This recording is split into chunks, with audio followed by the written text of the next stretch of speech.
እንግዲህ ዛሬ በጣም ደስ በሚል ዜና ነው የመጣ ነው ማለት ነው። በጣም ደስ ይላል።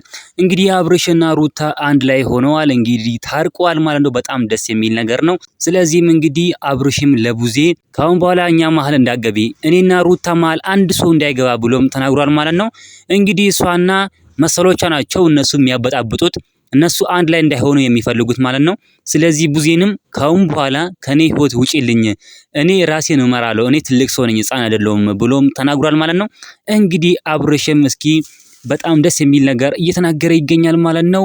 አሁን ወደ ራሱ ተመልሷል እየተባለ ይገኛል። በፊት የሆነ ትንሽ የሆነ እንትን ብሎ ነበር። አሁን ግን ወደ ራሱ እየተመለሰ ነው። እናም ቡዜን ካሁን በኋላ ከኔ ህይወት ውጪልኝ፣ እኔና ሩትዬ አንድ ላይ ሆነን ልጃችንን እናሳድጋለን ብሎም ተናግሯል ማለት ነው። በዚህ ጉዳይም እንግዲህ በጣም ብዙ ሰዎችም ደስ ብሏቸዋል። ጋሽዬም የአብርሽ አባ በጣም ደስ ብሏቸዋል። እና ልጄ እውነትም አንተ ትክክለኛ ነገር ነው የመረጥከው። ስለዚህ አንተም ከሩታ ጋር ሆነ ልጅህን አሳድግ። ልጆቻችሁን ማሳደግ ያለባችሁ እንጂ እናንተ መጣላት የለባችሁም። እናንተ ለሰዎች አሪያ የምትሆኑ ሰዎች ናችሁ። አንድ ላይ ሆናችሁ በፍቅር ኑሩ ሲሉም ጋሽዬ በደስታ ተናግረዋል ማለት ነው።